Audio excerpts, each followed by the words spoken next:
Hello, everybody, and welcome back to the P1 podcast with Matt and Alex. That's right, once again, 3 podcasts in a row from the absolute GOAT Formula One commentator on the scene, Alex Jakes. Alex, we are just off the back of the Emilia-Romagna Grand Prix. We're going to reflect on it today.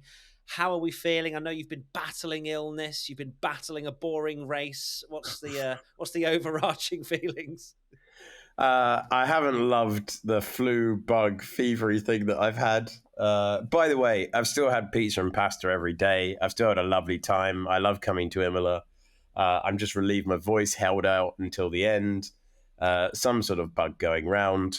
And to be honest, it's a bit difficult for me to judge a race on the day that it happens because I get to talk to Jolyon Palmer, David Coulthard, work with a great team. To be honest, I enjoy almost all of them unless they are complete shockers. And because of the ending that we had, I quite enjoyed the end of that one. So yeah, all good and always fun to spend time in Italy. It certainly is. It's good that you say that, actually, in some ways, because when I've done, I've had a small stint in doing F1 TV a few years ago, and I commentated on a few absolute stinkers, but because I was just having fun, you kind of like lose what everyone else at home would then maybe feel like. But don't worry, I was at home watching along, and I'll tell you just how terrible the Emilia-Romagna Grand Prix was until Lando Norris decided to be the greatest and fastest driver of all time. Now, let's start with my most memorable moment, which, might well be the only memorable moment, and that was Lando catching in the last few laps, and obviously the last stint overall. So let's start with a question from Emma UK20. If Lando had caught Max, could he have overtaken him? And how long will their friendship last if they're fighting for wins? Now, it is an interesting topic for debate because it's one thing passing. No, it's one thing catching, another thing passing. And Lando, out of nowhere, just decided, you know what, I love these hard tyres. And Max, you do not. Because it was such a weird shift where at one point you thought the Ferraris were going to be on both Piastri and Norris. And you thought, okay, maybe Leclerc's mounting a challenge for P2 here. Then it just changed and then they fell away. And then Lando just came alive in that last 15 laps. For me, could he have overtaken him? My heart is saying yes. My brain is saying absolutely not, because it's Max Verstappen and those elbows would have been well and truly out into turns 1 and 2. But there's a lot of conversation about whether he'd done it in 1 lap, 2 laps. I don't think 1 lap. May have had a chance in 2, but it would have been very, very difficult. This is Max Verstappen, isn't it? I think he'd have got him. I think he'd have got him on the next lap. I think he said afterwards that he'd cracked how to manipulate the car in the dirty air. Took him a couple of laps to work it out. How many times today did we see drivers get to the buffer of a second and then they would get the benefit of DRS? They would get within half a second and then they could sustain it for a bit. Piastri sustained it for ages. And then they would drop back because it's so tough on the tyres. Yeah, I think he'd have got him if the race had been 1 lap longer, purely because I just don't think that Max would have had the rotation through the left-handers of Ravazza, and I think it would have been slam dunk into turn 1 if we'd had 64 laps, but turns out we had 63, so we'll never know. We did. Yes, exactly. Many phrases about ifs, buts, and maybes that you could throw out, especially from Max last time out in Miami. And then to the other question of how long will their friendship last if they're fighting for wins? I do love it how they are very sort of pally at the moment. The cool-down room was so lovely and they're all laughing. Oh, I was so close. But I feel as though that could easily turn sour if Max decides to give an elbow to Lando. And Max will give anyone an elbow. We know this because he is here to win and to be perfect and to just do everything to a Max Verstappen standard. I can't wait to see those kind of touch and go moments and how that does shape their relationship, because Nico and Lewis, they were best friends and look how that all ended. So I think it could go down a similar path, but we'll have to wait and see. Yeah, I think it inevitably will. If they're fighting for every Grand Prix, week in, week out, and on the evidence that we've got since that McLaren update, that car looks the closest to Red Bull, yeah, there's inevitably going to be an incident where one is not happy with the other. And this is elite sport. Like you've got all the time in the world to get on outside the car, but when you get inside the paddock, this is the pinnacle of motor racing, and so many people would absolutely kill to be here. So yeah, it's going to have to be a little bit more rougher than it's been in recent times. That relationship will change, but bring it on. I can't wait to see them battling and the elbows to come out and someone to be pushed onto the grass. Bring it on. Absolutely. And I think as well, Lando, after his win in Miami, was interviewed, I think, by Craig Slater, and then Lando was like, "Yeah, we're not best friends. We get on, but there's no allegiances here. They're both. I've never met him in my life. What are you talking about?" Max, who? Never heard of him. Next question from Piastri Core _ If Oscar didn't have the grid drop, would he have been able to do what Lando did? Now, Piastri Core, it's quite clear that you have Piastri at your core, so please be wary of the answers that myself and perhaps Alex is going to give. I don't think so. I think that Oscar, I think he might well be the greatest driver of all time over 10 laps. He is so aggressive. He's fast. He doesn't care about tyre wear. You can see it. He's visibly pushing so much more than other drivers at the start of the race. And obviously that's great. That's his style. But both times in the stints, you see him just fall off just that little bit, especially in the second one. He wasn't really able to push on like Lando was at the end. So no, I don't think Oscar could have done the same thing. Had Oscar got through on Max at the start and got a great launch, I think absolutely game on. We saw how many drivers just got stuck behind a similarly paced car, and Max wasn't a second clear of the field per lap. There was marginally times. He was quicker on the medium tyre. But in that hard stint, if Oscar was anywhere near or Lando ahead, I think it would have been very, very challenging for Max. And we saw that Lando was quicker at the end. So, yeah, unfortunately, Piastri Core, I don't think Oscar could have done the absolute same job as Lando because he's still getting his head around that sort of tyre wear within the race. But at the same time, I think he has improved a lot since last year. Yeah, the task he's got in years 2 and 3 is learning how to manipulate the Pirelli rubber and to extend a stint and to keep that tyre alive and to do that on every compound of tyre. That takes a really long time to learn. It's the difference between good and great. It's the difference between pushing Max Verstappen home and not. That said, I do think that if McLaren had 2 cars, one to push Max further than he wanted to, one to basically deploy for pace, the other one to deploy the perfect strategy, I think they'd have won the Grand Prix because you only had to push Max a little bit further and, his front tyre was not in a good place. So that grid drop was hugely costly. And the driver pairing that McLaren have is awesome. In year 3 or 4 of Oscar's career, he will be able to do that. At the moment, it's Formula One. It's the pinnacle. You're still trying to learn a very difficult skill that no one on earth could get immediately. Next question from P1 Patreon member Sophie Edbrook. So, is it championship back on? Oh, let's get delusional, shall we? I felt quite hopeful, actually, after Imola. I think we have to wait and see for a few more traditional European tracks that we have coming up, perhaps not Monaco, but a few more after that, to really get a sense of the pecking order. But that being said, compared to what I think myself and most people had as their expectation for 2024, it was Red Bull have won everything, write this season off, can't wait for the new regs and maybe Hamilton joining Ferrari. We've now unexpectedly got quite a potentially interesting season. I think Max has still got the championship, don't get me wrong, but McLaren have got some key racetracks this year, I think, that they can absolutely win at. Yeah, they were confident about winning at the end of the year. The update has taken them further forward. A reminder that Lando is unbelievably good at Imola. Just one of his tracks that's in his wheelhouse. The championship isn't going to go to the last round of the season. Are we going to get a load of great Grand Prix? Yeah, we are. It's going to be far more of a varied season than I thought when I was leaving Bahrain. And I was thinking, how many times am I going to call him across the line as the winner? It's getting ridiculous because I really thought last year would be the peak and I thought that they'd close up. And then obviously we left Bahrain and it was like, oh, maybe not. Because, even it's so good to see what we saw today. It's so good when the Grand Prix win is on the line all the way to the end. But we're going to get good races. I still think Max is going to be the world champion. Absolutely. I've seen some people messaging me going, so, Charles second in the championship now. Do you think he can mount a challenge? Well, look, no. But we've got Monaco next, and What?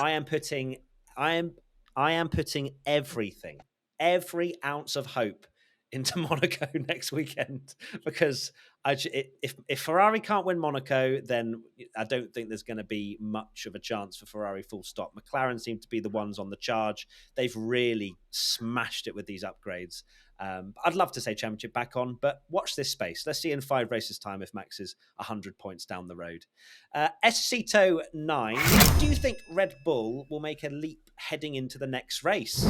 I think kind of building on what I just said, I think Red Bull will be vulnerable around Monaco as well, personally. I think that in qualifying, we've seen Ferrari so quick around there. McLaren does it, usually they're a medium to high speed sort of car, at least that's the understanding there. So perhaps not as much, but I don't think Red Bull will be clear there either. I think we'll have the same conversations after practice that it won't be them on pole position, and then Max will, and then we'll all apologize again, and we'll get really upset that we keep getting really, really excited.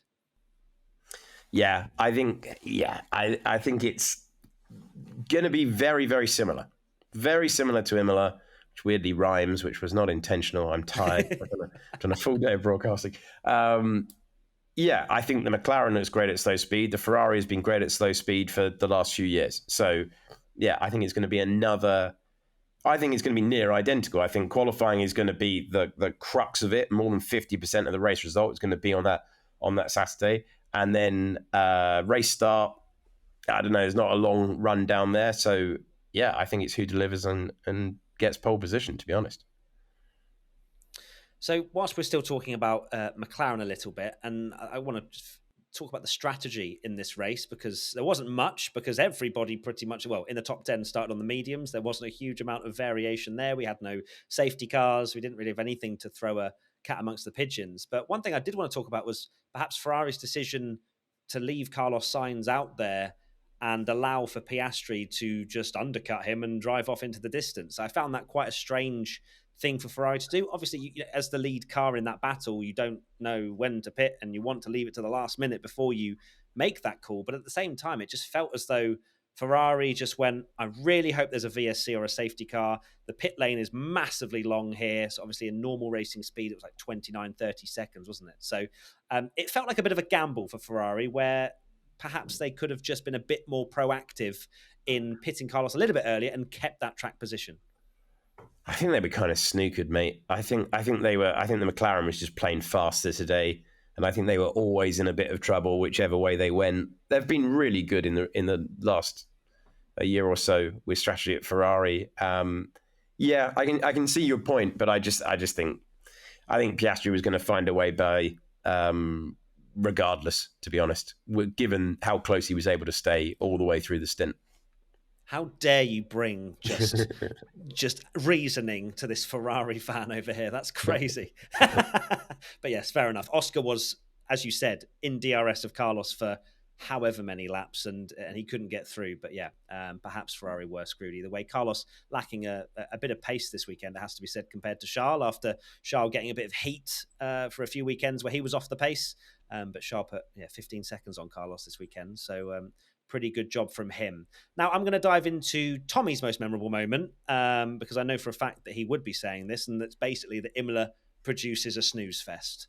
Because yes, it was lacking a lot of overtakes. We only started to get overtakes when there were drivers off strategy slightly that were going very long on mediums, or Sergio Perez, for example, quite literally looking like he'd been forgotten about and just left out there on the hard tyres, making mistakes and being quite slow. But the question that we want to start with here is from 0x Fusions. What's your thoughts on the DRS being made shorter for this year? I didn't even realise this. Do you know how much shorter they'd made it, Alex? No, I don't know the exact. I knew it was shorter, but I don't know how much. Why? Why would they do that? Why would they go, overtaking was difficult last time. They couldn't really get alongside. Let's make it shorter. Well, I think it's less the DRS and more the tyres, if I'm honest. I think the cars are still capable of overtaking. The dirty air's gone up a little bit, which is always going to be what happens when teams develop the cars and go for performance and away from the first version of the rule book. But there's one clear overtaking opportunity. You don't want it to be slam dunk. I still feel like we got a few moves. Didn't feel like we had too many slam dunk moves. I guess they'll review it and look, but it didn't feel like. I feel like we've had races in the past around Imola where we got less action. But again, caveat: I really enjoy commentating on Formula One, so I might just be seeing it through rose-tinted glasses. I think a lot of the action that we saw was kind of, You as I said mentioned, off off strategy. Yeah. strategy. It was like Logan Sargent getting mugged by, I think it was like Hulkenberg or Magnus or whoever it might have been. And they were, don't get me wrong, they were great moves, but they were moves that were only forced because one driver was quite visibly, aggressively slower by a few seconds a lap. You know, Perez was getting swallowed up, and that was kind of where we saw a lot of those moves. Some of them were very easy DRS overtakes, but again, that was when the driver ahead was really struggling for grip out of Ravazza. So, yeah, it is an interesting one, and it's kind of opened up a discussion around, well, you know, how Imola producing a snooze fest. How do we change it? How do we make it better? And obviously, there's the argument on one side about the cars being the size of cruise ships and they cannot do overtakes around such a narrow track.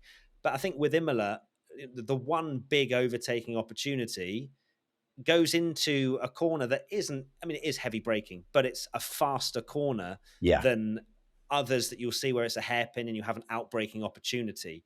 So you do wonder, you don't want to tamper with a track that has so much history, but at the same time, if you want it to be on the calendar for the next 10, 15 years, it needs to suit modern Formula One as well. I think they were talking about as well, what Ravazza as well. How do we change that slightly to perhaps be more of a hairpin rather than a double left-hander? What do you sit on that, Alex? Are you very much don't change it, or?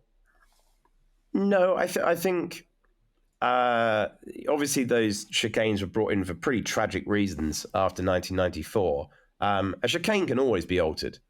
You know, it's a very Italian trait, isn't it, to have a chicane on a racetrack? So I think chicanes can always be altered. I quite like the Ravazza corners. I like the downhill braking and the way it works. So if they were going to change something, maybe the first chicanes at maybe tighten it up a little bit. But I still like, I don't know. I like the variation in circuit, and I like a premium being made on every single overtake that's pulled off there. Is a big one, is a sizable one, because if you've gone around the outside and you've got to the apex first, like we saw Tsunoda do at one point, it's still an impressive move. But yeah, if you were going to make any revisions, I think first chicane's the place to look. It is quite the astonishing move when they do pull it off. I will agree to that. Like, it's, oh wow, round the outside there when it is very tight and narrow is very, very impressive. It's just it's kind of a bit sad when that's okay. Oh no, you didn't get through this time. We'll wait one more lap to go to the same place where we now wait for the same attempted move, and then eventually maybe they get through. Or if you're Piastri, you can't. Next question, Chris. Oh, actually, no, that's pretty much what we spoke about was Imola changes. We'll go to the next one. Sarah Curse. With Sergio Perez now dropping down to third in the championship, does this put more pressure on Red Bull to make a change next season?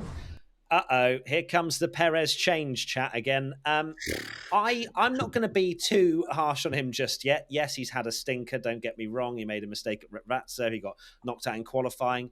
But I would say overall his season so far hasn't been that bad. Let's wait until the halfway mark, maybe a bit further before we start to go, does he need to be changed again? I will say that Perez at this point, obviously it was one race before at Miami, was when it all fell away last year. And if it's the same trend, then the same discussion needs to be had. But off the back of one, it's a bit unfair, I would say, to really sort of go in on him, because it's been a weekend full of mistakes for a lot of drivers. Yeah, it's a tough racetrack. That's the thing. Not the easiest to overtake, not the easiest to keep it on the tarmac. That's the joy of Imola.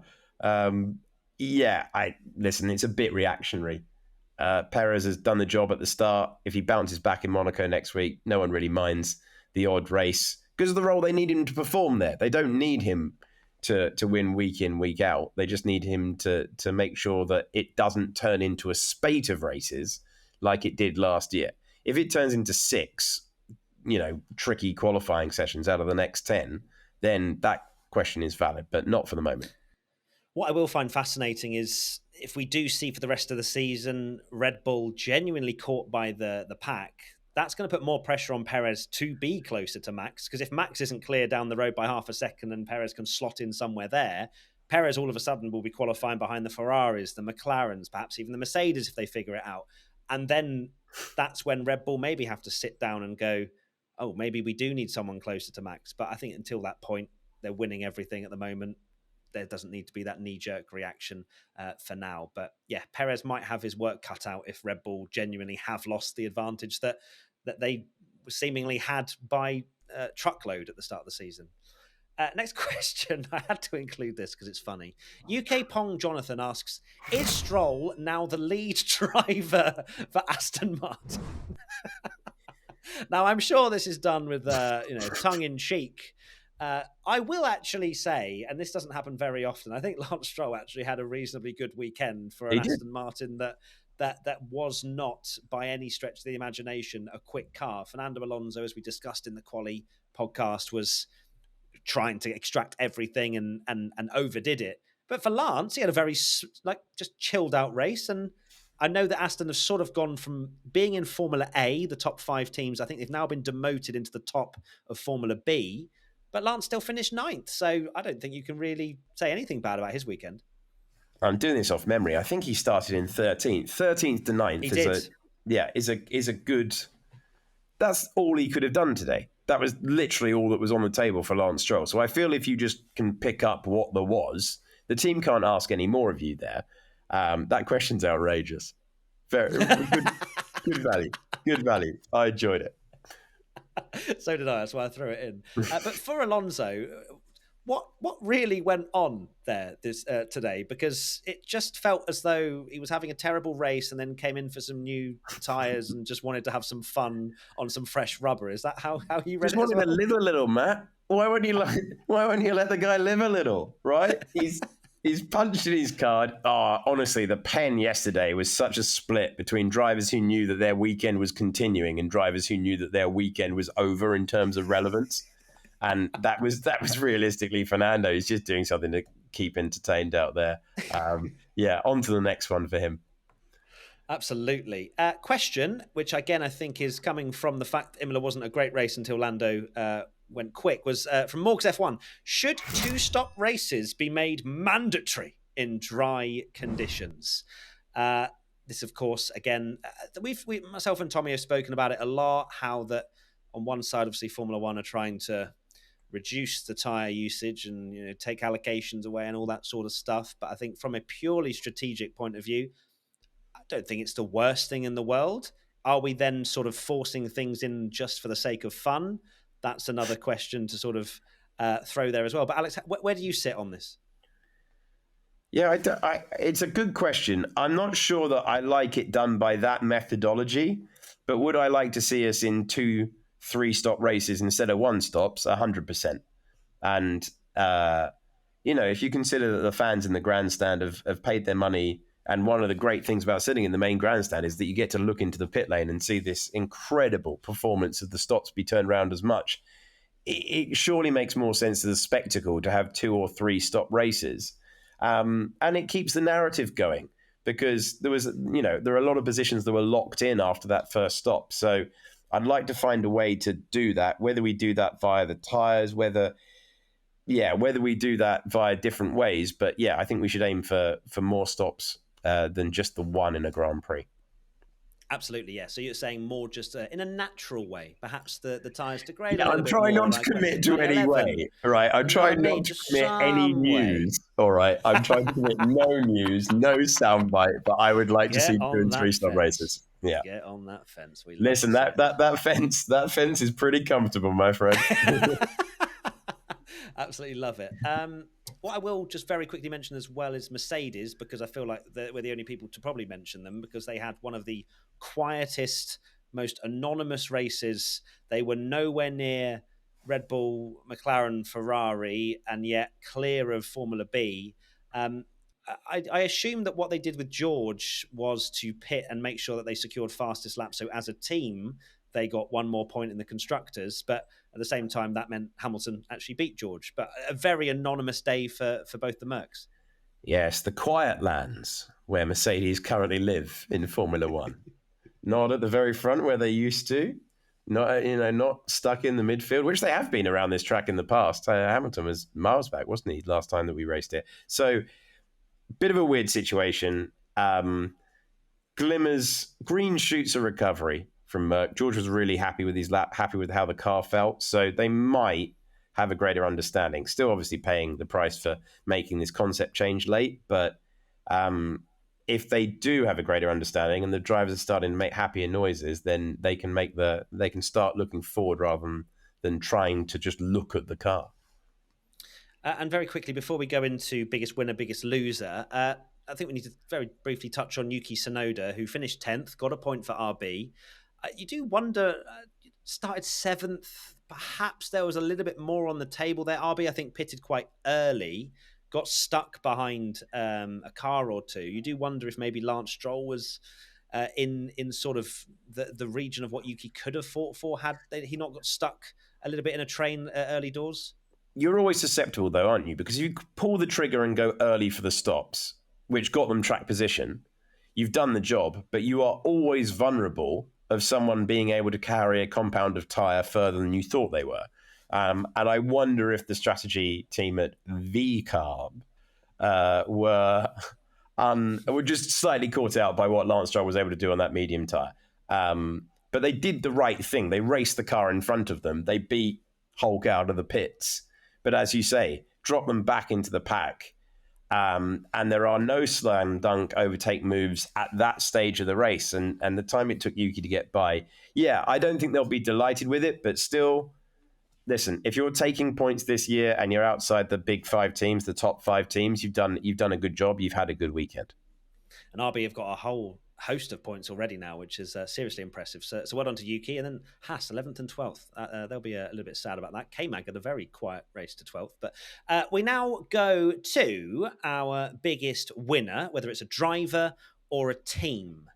So for me, I'm fully locking in Max Verstappen. I think that he did not look like and that on paper, that is crazy that I've just said biggest winner, Max Verstappen. He won by 0.7 of a second. But I think he worked extremely hard to figure out what was going on with that Red Bull. In practice, he was nowhere. He's not sandbagging. He's not going off track to try and make everyone think the Red Bull's terrible. It was in a dire strait, but he managed to get pole position. He managed to win the race. So I'm going to lock in Max Verstappen. What about you, Alex? Biggest winner has to be McLaren. They were uncertain of where they were going to be in China. They were quick. They updated the car. They won Miami. They're 0.7 of a second away from winning this Grand Prix and going back to back. They are back to the McLaren of old.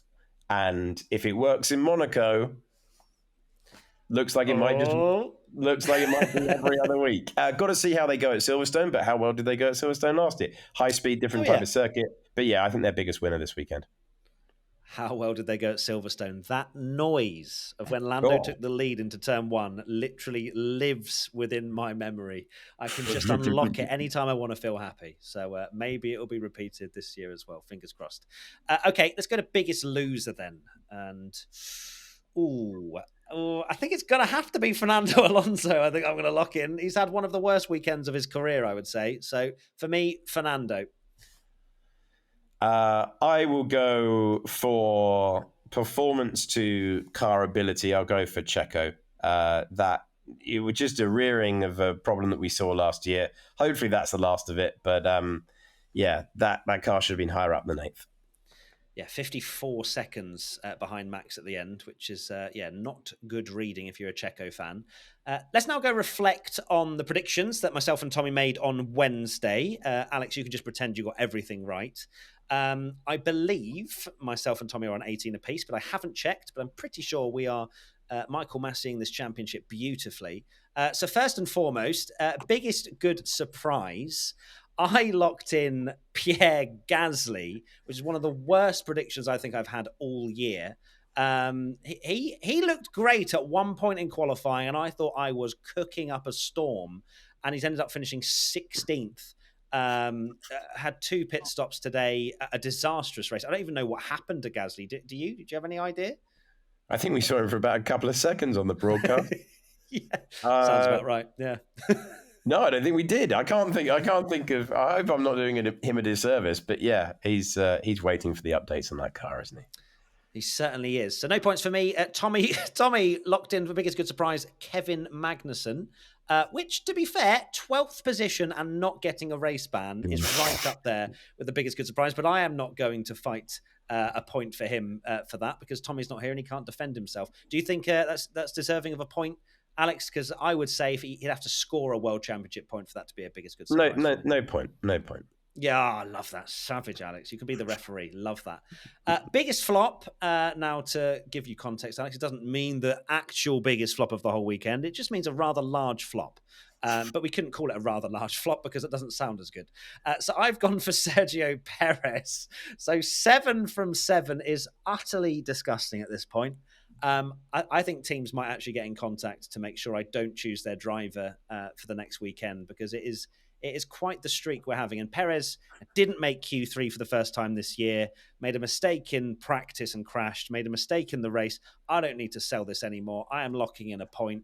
And you're happy with that, Alex, aren't you? Come on. Yeah, that makes sense. Fully locked in. And then Tommy went for Mercedes. And I do not think a 6th and 7th is a biggest flop. So sorry, Tommy. That is some decent points. And he should always, I don't know why he does it to himself. He always goes for a team. And I'm like, mate, don't go for a team because then you need both drivers to do bad. He's just not thinking about how to get points here. It's crazy. So we'll put a point down for that for me. And then no points for Tommy. Pole position. I said Charles Leclerc. You said Charles Leclerc as well, Alex, I believe. And might have gone a week early with that one. Big favourite for next week. Don't do that. Don't say that. You can't. People talking about that Ferrari's low speed. Oh. Okay, I believe. But no points that time. And Tommy went for Lando Norris, which was close, but not close enough. And then to our top 3. In 3rd place, I went for Carlos Sainz, which is a no. Tommy went for Sergio Perez, which is definitely a no. I said Charles Leclerc 2nd, which is a no. Tommy said Lando, so he gets a point. That would have been even better, actually. If Lando had got him, it would mean Tommy get no points for this top 3 as well, but unfortunately not.